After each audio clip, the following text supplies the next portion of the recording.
Hello everyone, আসসালামু আলাইকুম। Welcome back to my daily blog. কেমন আছেন সবাই? তো আমি আজকে আসছি আপনাদেরকে বাগেরহাটের খুবই প্রত্যন্ত একটা গ্রাম কর্মীবুনিয়াকে দেখানোর জন্য। তো এই হচ্ছে কর্মীবুনিয়া। দেখেন এই জায়গাটার যোগাযোগ ব্যবস্থা এতটাই খারাপ যে রাস্তাঘাট খুব একটা নেই বললেই চলে।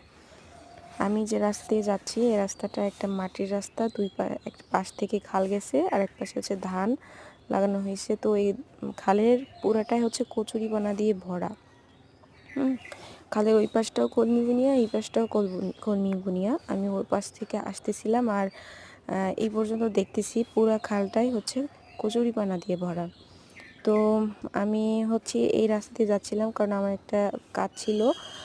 এই রাস্তাটা পুরোটাই আমার নতুন, আমি কখনো যাইনি। সবার মুখে শুনেছি যে এই রাস্তা থেকে একদম মেইন রাস্তাতে, যেখান থেকে বাস টাস যায়, গাড়ি যায়, ওখানে যাওয়া যায়। তো আমি আজকে বাসা থেকে বের হওয়ার সময় মনে মনে ভেবে নিয়েছিলাম যে আমি আজকে এই রাস্তাটা দেখব।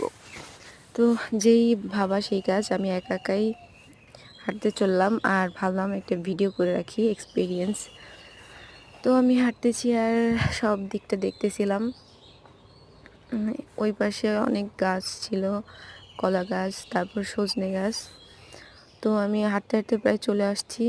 এইখানে একটা আঙ্কেলকে দেখতেছিলাম কচুরি পানা দিয়ে আটি আটি করে রাখতেছে। তারপর আঙ্কেলকে জিজ্ঞেস করছি যে এটা কি জন্য করছেন। তো সে বলতেছে যে গরুকে খাওয়াবো, এই জন্য। তো আমি আবার হাঁটা শুরু করলাম সামনের দিকে দেখতেছি দুই পাশে কলা গাছ আর এই যে গরুর গোবর দিয়ে, যেটাকে বলে গরুর গুটে, এটা দিয়ে রাখছে। তো ওই পাশটাতে রাস্তা দেখা যাচ্ছে হালকা। আর এই জায়গাটা আমার কাছে অনেক বেশি ভালো লাগতেছিল। দুই পাশে কলা গাছ আর মাঝখান থেকে সুন্দর নতুন রাস্তা করছে মাটি উঠায়। আমি একলা একলা হাঁটছিলাম আর ভাবছিলাম। আবার পাশে পাখিও ডাকতেছিল অনেকগুলো, কিচিমিচি কিচিমিচি করে। এটা একটা লেবু গাছ। তো হাঁটছি আর দেখতেছিলাম চারপাশটা গ্রাম, আসলে অনেক বেশি সুন্দর। গ্রামের মতো সুন্দর আর কিছুই নেই, শহরে সব কিছুই পাওয়া যায় না। তো ফাইনালি ওই হচ্ছে আমি রাস্তা দেখতেছি, নতুন রাস্তা করা হয়েছে। তো আমি যাচ্ছি, কিন্তু এখানে যাওয়ার জন্য আমি তেমন ভালো কোনো রাস্তা পাই নাই।